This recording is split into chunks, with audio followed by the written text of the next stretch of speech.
ನಿಜಕ್ಕೂ ಈಗೇನು ನಮ್ಮ ಮನವಿ ನಿಮ್ಮ ಮುಖಾಂತರ ಅಂದರೆ, ನಮ್ಮ ಸುಮಲತಾ ಅಂಬರೀಷ್ ಅವರು ಲೋಕಸಭಾ ಸದಸ್ಯರಾಗಿದ್ದಾಗ ತಮಗೆಲ್ಲ ಗೊತ್ತಿರೋ ಹಾಗೆ ಅವರು ಒಂದು ಜನ ಮೆಚ್ಚೋ ಕೆಲಸ ಮಾಡಿದ್ದಾರೆ. ತಮಗೂ ಅದು ನಿಮ್ಮ ಮುಖಾಂತರನೇ ಅರಿವಾಗಿದೆ. ತಮ್ಮಲ್ಲಿ ನಾವು ಕಳಕಳಿ ಮನವಿ ಏನಂದರೆ, ನಿಮ್ಮ ಮುಖಾಂತರ ಈಗ ಒಂದು ಅವ್ರಿಗೆ ರಾಜ್ಯಸಭಾ ಸ್ಥಾನ ಬಂದಿದೆ, ಅದು ತೀರ್ಮಾನ ಮಾಡೋದು ಬಿಡೋದು ಇದು, ಯಾಕೆಂದರೆ ರಾಜ್ಯ ಮಟ್ಟದಲ್ಲೂ ಇಲ್ಲ ಕೇಂದ್ರ ಮಟ್ಟದಲ್ಲಿದೆ. ನಿಮ್ಮ ಮುಖಾಂತರ ನಿಮ್ಮ ಮನವಿ ನಾವು ಮಾಡ್ಕೊಳ್ಳೋದೇನೆಂದರೆ, ಸೊ ಅವ್ರಿಗೊಂದು ಸ್ಥಾನಮಾನ ಸಿಕ್ಕರೆ ಹೆಚ್ಚಿನ ಓಡಾಟಕ್ಕೆ ಅನುಕೂಲ ಆಗುತ್ತೆ. ಇಲ್ಲದೆ ಮಾಡಬೇಕು, ಅದು ರಾಜಕೀಯದಲ್ಲಿ ಸಾರ್ವಜನಿಕ ಜೀವನಕ್ಕೆ ಬಂದಮೇಲೆ ಅದು ಧರ್ಮ, ಅದು ನಾವು ಮಾಡೋಂಗಿಲ್ಲ. ಅಧಿಕಾರ ಸಿಕ್ಕರು ಮಾಡಬೇಕು ಅನ್ನೋದಲ್ಲ. ಅಧಿಕಾರ ಸಿಕ್ಕಿದ್ರೆ ಹೆಚ್ಚಿನ ಒಂದು ರೀತಿಯಲ್ಲಿ ಸಾರ್ವಜನಿಕವಾಗಿ ಜನಗಳ ಮನ ಗೆಲ್ತಾರೆ ಅಂತ ತಮ್ಮ ಮುಖಾಂತರ ಕೇಳ್ತಾ ಇದ್ದೀವಿ. ದಯವಿಟ್ಟು ತಾವು ಒಂದು ನಿಮ್ಮ ಮುಖಾಂತರ ಒಂದು ಪ್ರಚುರ ಪಡಿಸಿ ನಮ್ಮ ಮೇಡಮ್ ಅವ್ರಿಗೆ ಒಂದು ರಾಜ್ಯಸಭಾ ಸ್ಥಾನ ದೊರಕಲಿಕ್ಕೆ ಅನುವು ಮಾಡಿಕೊಡಿ ಅಂತ ವೇದಿಕೆ ಮೇಲೆ ಕುಳಿತಿರೋ ತಮ್ಮೆಲ್ಲರ ಪರವಾಗಿ ನಿಮ್ಗೆ ಮನವಿ ಮಾಡ್ಕೊಳ್ತೀವಿ. ಸರಿ, ಕೊಡಲಿಲ್ಲ ನಾವು ಈಗಲೇ ಡಿಸೈಡ್ ಮಾಡೋಕ್ಕೆ ಕೇಳ್ತಾ ಇದ್ದೀವಿ. ನಾವು ಇನ್ನೂ ಈ ನಮ್ಮ ಅಹವಾಲು ನಿಮ್ಮ ಮುಖಾಂತರ ಅಲ್ಲಿ ತಲುಪಬೇಕು. ಕೊಡಲಿಲ್ಲ ಅಂದರೆ ಇನ್ನೂ ಅವಕಾಶಗಳು ಬೇಕಾದಷ್ಟಿದೆ, ಯಾವುದಾದ್ರು ಒಂದು ಕರುಣಿಸ್ತಾರೆ. ನಾವು ಈಗಲೇ ಅಲ್ಲಲ್ಲ, ಈಗೇನು ಗೊತ್ತಾ ಸರ್, ನಂಬಿಕೆ ಈಗ ನಾವು ಅಭಿಪ್ರಾಯ ನಮ್ಮ ಮನಸ್ಥಿತಿ ಇರೋದನ್ನು ಕೇಳ್ಕೊಳ್ಳೋದು ನಮ್ಮ ಧರ್ಮ. ಅನುಕೂಲ ಅನಾನುಕೂಲ ಒಳ್ಳೆಯದು ಕೆಟ್ಟದ್ದು ಮಾಡೋದು ವರಿಷ್ಠರು ಸೇರಿದ್ದು. ನಾವು ಒಂದೇ ಸರಿಗೆ ನಿರ್ಣಯ ತಗೊಳ್ಳಿಕ್ಕೆ ನಮ್ಗೆ ಇಲ್ಲಿ ಮೇಲ್ಗಡೆ ಇರೋರಿಗೆ ಯಾರಿಗೂ ಏನು ಒಂದು ಇದಿಲ್ಲ. ನಾವೇನಂದರೆ ಒಂದು ಮನವಿ ಮಾಡ್ಕೊತಾ ಇದ್ದೀವಿ ತಮ್ಮ ಮುಖಾಂತರ. ಯಾಕೆಂದರೆ ನಾವು ಕೂಗಿದ್ರೆ ಅದು ಕೇಳಿಸಲ್ಲ, ನಿಮ್ಮ ಮುಖಾಂತರ ಕೂಗಿದ್ರೆ ಅದು ತಲುಪುತ್ತೆ ಅನ್ನೋ ದೃಷ್ಟಿಯಿಂದ ಪ್ರೆಸ್ ಕರೆದಿರೋ ಉದ್ದೇಶ.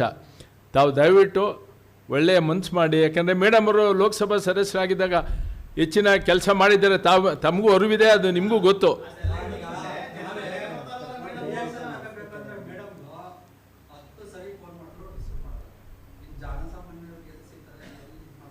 ಇಲ್ಲಿ ಸರ್ ಅದೆಲ್ಲ ನಿಮ್ಗೆ ಗೊತ್ತಿರೋ ವಿಚಾರನೇ. ನಾವೇನು ಇಲ್ಲಿರೋರೆಲ್ಲ ಚಿರಪರಿತ್ರೆ ಅಲ್ಲ ಸರ್. ಈಗ ತಮಗೆ ಚಿರಪರಿತ್ರೆ ಇರೋರು, ನೀವು ಚಿರಪರಿತರು, ಅವರು ಚಿರಪರಿತರು. ಇಲ್ಲ ಸಿಗ್ತಾರೆ ಹೋಗ್ತಾ ಇರ್ತೀವಿ ನಾವು. ಏನು ಈಗ ನಾವು ನಮ್ಮ ಗುರುಗಳೇ, ಈಗ ಆ್ಯಕ್ಚುಲಿ ಏನಂದರೆ ನಮ್ಮ ಕ್ಷೇತ್ರದ ಕೆಲಸ ಕಾರ್ಯ ಮಾಡಿಸ್ಲಿಕ್ಕೆ ನಾವು ಕರ್ಕೊಂಡು ಹೋಗ್ತೀವಿ, ಫೋನ್ ಮಾಡಿಸ್ತೀವಿ, ಏನು ಮಾಡ್ತೀವಿ, ಎಲ್ಲರೂ ಮಾಡ್ತಾಯಿದ್ದಾರೆ. ದಯವಿಟ್ಟು ಈಗ ಇದಕ್ಕೆ ಅಂತ್ಯ ಆಡಿ ತಮ್ಮ ಮುಖಾಂತರ ಒಂದು ಯಾವುದಾದ್ರೂ ಸ್ಥಾನಮಾನ ಕೊಡಲಿಕ್ಕೆ ತಾವು ಮಾಡಿಕೊಡಿ ಅಂತ ತಮ್ಮಲ್ಲಿ ಕೇಳ್ಕೊತ ಇದ್ದೀವಿ. ಈಗ ಅದು ಗೊತ್ತಾಯ್ತು ನಿಮ್ಮ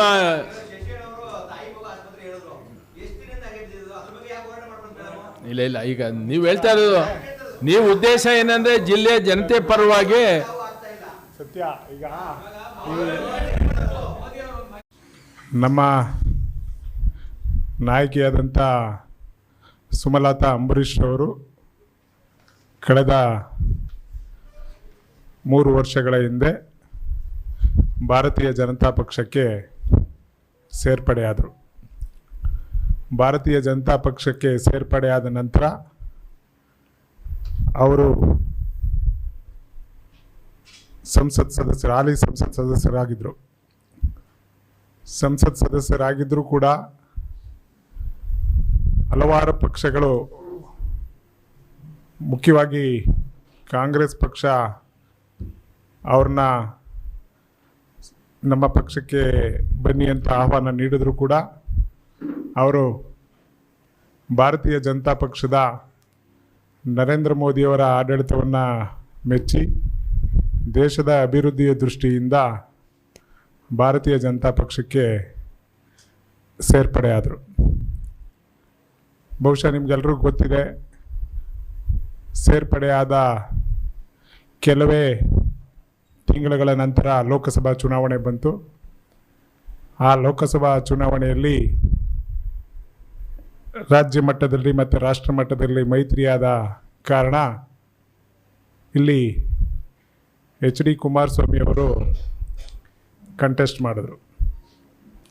ಇತಿಹಾಸದಲ್ಲಿ ಪಕ್ಷೇತರ ಅಭ್ಯರ್ಥಿಯಾಗಿ ಗೆದ್ದಂಥ ಒಬ್ಬ ಹಾಲಿ ಸಂಸತ್ ಸದಸ್ಯರನ್ನ ಟಿಕೆಟ್ ಇಲ್ಲದೆ ಅವರು ಟಿಕೆಟನ್ನು ಬಿಟ್ಟುಕೊಟ್ಟಂಥ ಉದಾಹರಣೆ ದೇಶದಲ್ಲಿ ಎಲ್ಲಾದರೂ ಇದ್ದರೆ ಅದು ಮಂಡ್ಯದಲ್ಲಿ ಮಾತ್ರ. ಅದು ಯಾಕೆ ಅಂದರೆ ಅವರು ಭಾರತೀಯ ಜನತಾ ಪಾರ್ಟಿ ಮೇಲೆ ಇಟ್ಟಿರ್ತಕ್ಕಂಥ ಗೌರವ ಹಾಗೂ ನರೇಂದ್ರ ಮೋದಿಯವರ ಮೇಲೆ ಇಟ್ಟಿರ್ತಕ್ಕಂಥ ಅಭಿಮಾನ. ಇಷ್ಟಾದರೂ ಕೂಡ ಕಳೆದ 2.5 ವರ್ಷದಿಂದ ನಮ್ಮ ನಾಯಕಿಯಾದಂಥ ಸುಮಲತಾ ಅಂಬರೀಷ್ ಅವ್ರನ್ನ ಭಾರತೀಯ ಜನತಾ ಪಕ್ಷದವರು ಯಾಕೋ ಕಾಣೆ ಕಡೆಗಣಿಸ್ತಾ ಇದ್ದಾರೆ ಅಂತ ಕಾಣಿಸುತ್ತೆ. ಇಷ್ಟೊತ್ತಿಗಾಗಲೇ ಅವರ ಅಂಬರೀಷ್ ಅಭಿಮಾನಿಗಳು ಹಾಗೆ ಮತ್ತು ಸುಮಲತಾ ಅಂಬರೀಷ್ ಅಭಿಮಾನಿಗಳು ಹಾಗೆ ಮಂಡ್ಯ ಜಿಲ್ಲೆಯ ಜನ ಭಾರತೀಯ ಜನತಾ ಪಕ್ಷಕ್ಕೆ ಹೋದರೆ ನಮ್ಮ ನಾಯಕಿ ರಾಷ್ಟ್ರ ಮಟ್ಟದಲ್ಲಿ ಒಳ್ಳೆ ಹೆಸರು ಮಾಡ್ತಾರೆ, ರಾಷ್ಟ್ರ ಮಟ್ಟದಲ್ಲಿ ಒಳ್ಳೆ ಹುದ್ದೆ ಸಿಗುತ್ತೆ, ಅವರು ಸಂಸತ್ ಸದಸ್ಯರ ಸ್ಥಾನದಲ್ಲಿ ತ್ಯಾಗ ಮಾಡಿದ್ದಾರೆ ಅಂಥೇಳಿ ನಾವೆಲ್ಲ ಆಸೆ ಇಟ್ಕೊಂಡಿದ್ದೋ. ಆ ಆಸೆ ಬರ್ತಾ ಬರ್ತಾ ನಿರಾಶೆ ಆಗ್ತಾಯಿದೆ. ಈಗಾಗಲೇ ಚುನಾವಣೆಗಳು ಇನ್ನು 2 ವರ್ಷದಲ್ಲಿ ಅಸೆಂಬ್ಲಿ ಚುನಾವಣೆ ಬರ್ತಾ ಇದೆ. ಹಳೆ ಮೈಸೂರು ಪ್ರಾಂತ್ಯದಲ್ಲಿ BJP ಪ್ರಾಬಲ್ಯವನ್ನು ಮಾಡಬೇಕಾದ್ರೆ ಹಳೆ ಮೈಸೂರು ಪ್ರಾಂತ್ಯದ ಯುವ ಮುತ್ಸದ್ದಿ ಮತ್ತು ರಾಜಕೀಯದಲ್ಲಿ ತನ್ನದೇ ಆದಂಥ ಹೆಸರು ಮಾಡತಕ್ಕಂಥ ಅಂಬರೀಷ್ ಅಣ್ಣವರ ಧರ್ಮಪತ್ನಿ ಸುಮಲತಾ ಅಂಬರೀಷ್ ಅವ್ರನ್ನ ಒಂದು ಸ್ಥಾನವನ್ನು ಕೂಡ ಕೊಟ್ಟಿಲ್ಲ ಅನ್ನೋದು ನಮಗೆ ಭಾಳ ಬೇಸರವಾದ ಸಂಗತಿ. ಈಗ ಏನು ಮುಂದಿನ ದಿನಗಳಲ್ಲಿ ರಾಜ್ಯಸಭಾ ಏನು ಚುನಾವಣೆ ನಡೀತಾ ಇದೆ, ಆ ರಾಜ್ಯಸಭಾ ಚುನಾವಣೆಗೆ ನಮ್ಮ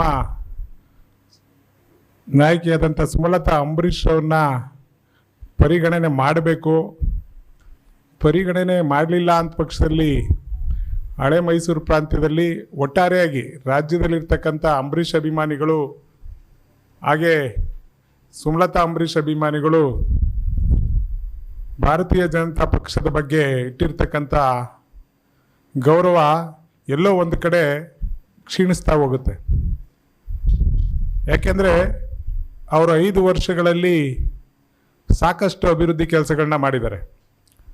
ಮಂಡ್ಯ ಜಿಲ್ಲೆಯಲ್ಲಿ ಸಂಸತ್ ಸದಸ್ಯರ ಅನುದಾನವನ್ನು ಭಾಳ ಅಚ್ಚುಕಟ್ಟಾಗಿ ದೇಶದಲ್ಲೇ ಪ್ರಥಮವಾಗಿ ಸಂಸತ್ ಸದಸ್ಯರ ನಿಧಿಯನ್ನು ಬಳಕೆ ಮಾಡೋದರಲ್ಲಿ ಪ್ರಥಮ ಸ್ಥಾನವನ್ನು ಪಡೆದುಕೊಂಡ್ರೂ ಕೂಡ ನಮ್ಮ ಕ್ಷೇತ್ರದಲ್ಲಿ ಲೋಕಸಭಾ ಕ್ಷೇತ್ರದಲ್ಲಿ ಹಲವಾರು ಕೆಲಸಗಳನ್ನ ಅವರು ಮಂಡ್ಯ ಇತಿಹಾಸದಲ್ಲಿ ನಮ್ಮ ಮಹಾವೀರ ಸರ್ಕಲಲ್ಲಿ ರೈಲ್ವೆ ಅಂಡರ್ ಬ್ರಿಡ್ಜ್ ಸುಮಾರು ಒಂದು 20 ವರ್ಷಗಳಿಂದ ನೆನೆಗುದಿಗೆ ಬಿದ್ದಿತ್ತು. ಅದನ್ನು ಭಾರತೀಯ ಜನತಾ ಪಕ್ಷದವ್ರ ಜೊತೆ ಮಾತಾಡಿ ಅಂಡರ್ ಬ್ರಿಡ್ಜ್ ಮಾಡೋದಾಗಲಿ, ಮತ್ತು ಕೇಂದ್ರೀಯ ವಿದ್ಯಾಲಯ ತರೋದ್ರಲ್ಲಾಗಲಿ, ಮತ್ತು ತಾಯಿ ಮಗು ಆಸ್ಪತ್ರೆಯನ್ನು ನಿರ್ಮಾಣ ಮಾಡೋದರಲ್ಲಿ ಅವರ ಕಾರ್ಯ ಭಾಳ ಶ್ಲಾಘನೀಯವಾದದ್ದು. ಇಷ್ಟೆಲ್ಲ ಇದ್ದರೂ ಕೂಡ ನಮಗೆ ಪಕ್ಷೇತರ ಅಭ್ಯರ್ಥಿಯಾದಂಥ ಸಂದರ್ಭದಲ್ಲಿ ನಮಗೆ ಕಾಂಗ್ರೆಸ್ ಪಕ್ಷದ ಸುಮಾರು ಒಂದು 80% ಜನ ನಮಗೆ ಬೆಂಬಲವಾಗಿ ನಿಂತಿದ್ರು. ಭಾರತೀಯ ಜನತಾ ಪಕ್ಷದವರು ಕೂಡ ಚುನಾವಣೆ ಮಾಡಿದರು. ನಾವು ಎಲ್ಲ ಕೂಡ ಅವತ್ತು ಒಕ್ಕಲಿನಿಂದ ಒಂದು ಅಭಿಪ್ರಾಯವನ್ನು ಕೂಡ ಹೇಳಿದ್ದು, ನೀವು ಕಾಂಗ್ರೆಸ್ ಪಕ್ಷಕ್ಕೆ ಸೇರಿದ್ರೆ, ಅಂಬರೀಷ್ ಅಣ್ಣವರು ಕೂಡ ಕಾಂಗ್ರೆಸ್ ಪಕ್ಷದಲ್ಲೇ ಇದ್ದವರು, ಕಾಂಗ್ರೆಸ್ ಪಕ್ಷದ ಕಾರ್ಯಕರ್ತರೆಲ್ಲ ನಮಗೆ ಚುನಾವಣೆ ಮಾಡಿದ್ದಾರೆ, ಎಲ್ರಿಗೂ ಕೂಡ ಒಳ್ಳೆಯದಾಗುತ್ತೆ ಅಂತ ಹೇಳಿದ್ರು ಕೂಡ ನಮ್ಮ ಮೇಡಮ್ ಅವರು ಒಂದೇ ಒಂದು ಮಾತು ಹೇಳಿದ್ರು, ನಾನು ನರೇಂದ್ರ ಮೋದಿಯವರ ಕಾರ್ಯವನ್ನು ಅವರ ಕೆಲಸವನ್ನು ಮೆಚ್ಚಿ ನಾನು ಭಾರತೀಯ ಜನತಾ ಪಕ್ಷಕ್ಕೆ ಸೇರ್ಪಡೆ ಆಗ್ತಾಯಿದ್ದೀನಿ, ನೀವೆಲ್ಲರೂ ಕೂಡ ನನಗೆ ಬೆಂಬಲವಾಗಿ ನಿಂತ್ಕೋಬೇಕು ಅಂತ ಹೇಳಿದ್ರು. ಸೊ ಅವರೆಲ್ಲ ಒಂದು ಒಳ್ಳೆ ನಿರ್ಧಾರವನ್ನೇ ತಗೊಂಡಿದ್ದಾರೆ ಅಂಥೇಳಿ ನಾವು ಭಾವಿಸ್ಕೊಂಡು ನಾವು ಕೂಡ ಎಲ್ಲರೂ ಅವ್ರ ಜೊತೆ ಕೈ ಜೋಡಿಸಿದ್ವಿ. ಜಿಲ್ಲೆಯ ಜನ ಎಲ್ಲ ಕೈ ಜೋಡಿಸಿದ್ವಿ.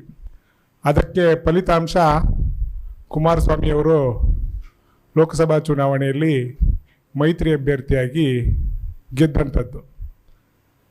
ಸುಮಾರು 2.5 ಲಕ್ಷ ಲೀಡ್ರಲ್ಲಿ ಗೆದ್ದಂಥದ್ದು. ಒಂದು ವೇಳೆ ಭಾರತೀಯ ಜನತಾ ಪಕ್ಷದ ಕ್ಯಾಂಡಿಡೇಟ್ ಏನಾದರೂ ಹಾಕಿದರೆ ಆ ಸಂದರ್ಭದಲ್ಲಿ ಕುಮಾರಸ್ವಾಮಿಯವ್ರಿಗೂ ಕೂಡ ಕಷ್ಟ ಆಗ್ತಾಯಿತ್ತು.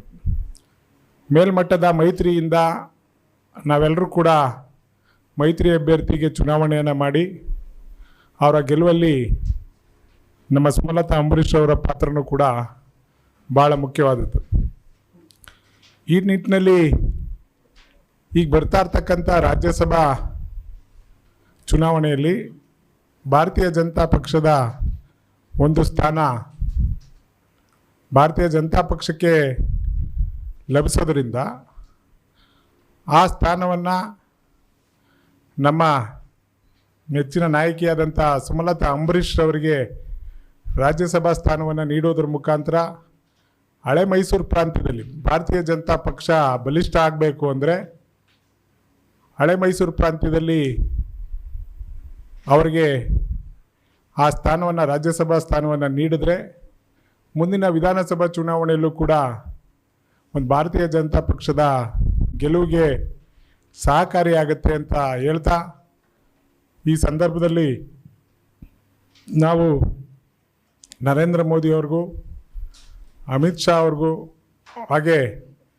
ರಾಜ್ಯ ಅಧ್ಯಕ್ಷರಾದಂಥ ವಿಜೇಂದ್ರ ಅವ್ರಿಗೂ ಕೂಡ ಮನವಿಯನ್ನು ಮಾಡ್ತಾ, ಮುಂದಿನ ದಿನಗಳಲ್ಲಿ ರಾಜ್ಯಾಧ್ಯಕ್ಷರಿಗೂ ಕೂಡ ಒಂದು ನಿಯೋಗ ಹೋಗಿ ಅವ್ರನ್ನ ಈ ಚುನಾವಣೆಯಲ್ಲಿ ಸುಮಲತಾ ಅಂಬರೀಷ್ ಅವ್ರನ್ನ ಪರಿಗಣಿಸಲೇಬೇಕು. ಯಾಕೆಂದರೆ ಪರಿಗಣಿಸಲೇಬೇಕು.